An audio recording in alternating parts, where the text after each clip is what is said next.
Hey, what's up guys? So today we're going to talk about 5 ways that you can instantly make your videos more cinematic.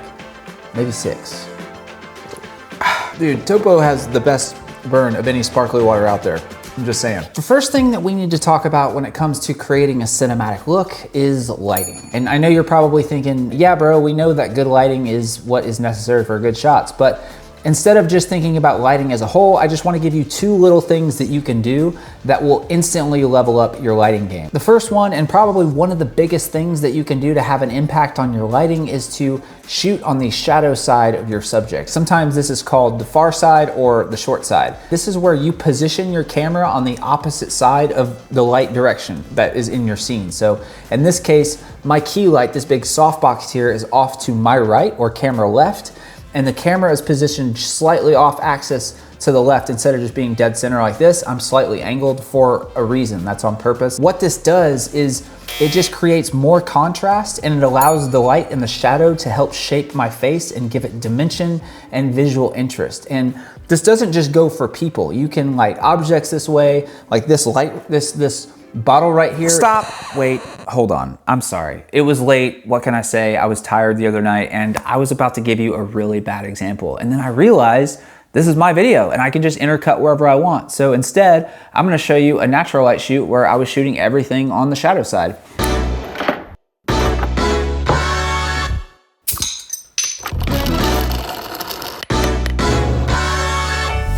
You see what I mean? See how much more shape there is? Also, this is being shot on the shadow side. I'm just saying. All right, back to the video from the other night.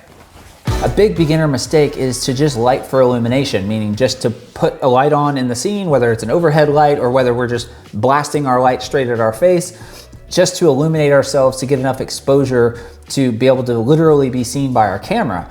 The problem with that is that it's usually flat, it's not interesting, and it's pretty much the opposite of making something look cinematic. The second thing that's gonna help you make your lighting more cinematic is just by always trying to motivate your light source. And motivating a light source basically just means that we're using a light that we can see in our frame, a practical light, whether it's that window back there, which is now dark, or this little lamp right here, as the reason for the directionality of our light. You know what? Actually, we're back because I just realized that this is also a great way to demonstrate motivated light, because you see this window right here? You see how the light's coming from that side and that feels like the main light source in my shot?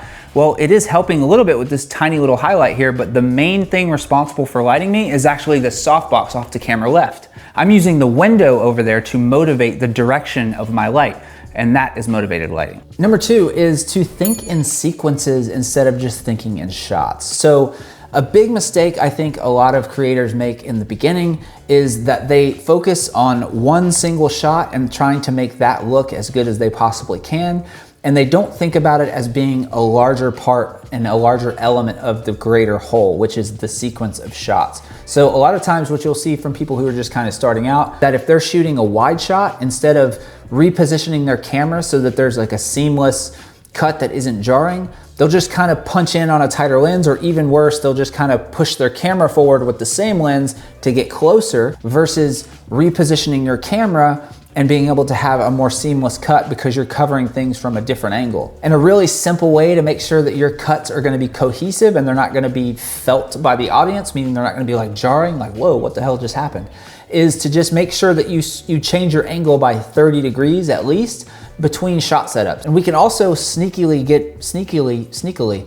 get around this rule if we wanna be shooting on a tighter shot from the same angle as our wide shot, like right now, by just intercutting other footage. So in a short film, I could just cut to another actor or an insert. In the case of right now, I could just cut to me grabbing this bottle and then cut back to a tighter angle of me drinking it.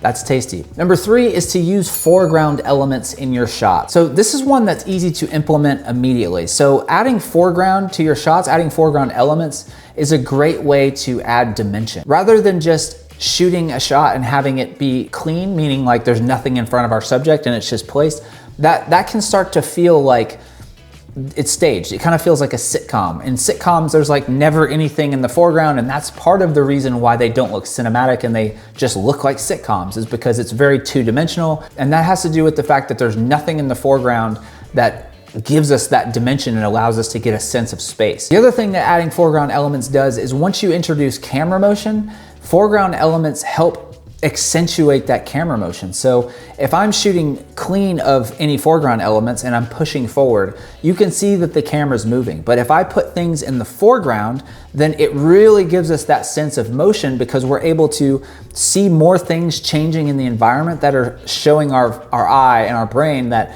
the camera is in motion. Next one is camera motion. So camera motion is a really solid way to make things look just more expensive. Like I feel like the minute the camera starts moving, it just feels more professional, it feels more elevated.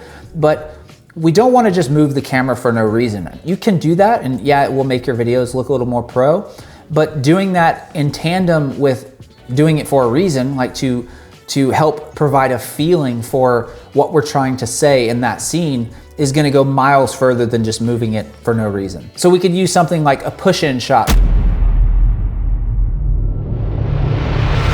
to show our character having some sort of realization, or to build tension, or to provide intimacy. We can pull back out of a shot to reveal something. So if in your story you're gonna show a shot of a house that's just been robbed, instead of just having an establishing shot where shit's just all over the house, you could have a tight shot on your actor having the realization that somebody just robbed the house and then pull back to reveal what they're looking at. So when we add camera motion, don't let it just be random. Use it for a purpose to help strengthen your story. So here's another one that will instantly give you a more cinematic look, and that is shooting on tighter lenses and shooting on a wide aperture. So shooting at f2, f2.8, and then shooting on lenses tighter than say like 35mm or even 50mm is gonna go a long way to giving you that look that we associate with being cinematic. And the reason for that is because when we shoot tighter, we're compressing the background. We're pulling the background closer to our subject, which further accentuates depth of field, which is what gives us that out of focus look and is what's influenced by our aperture, our f-stop.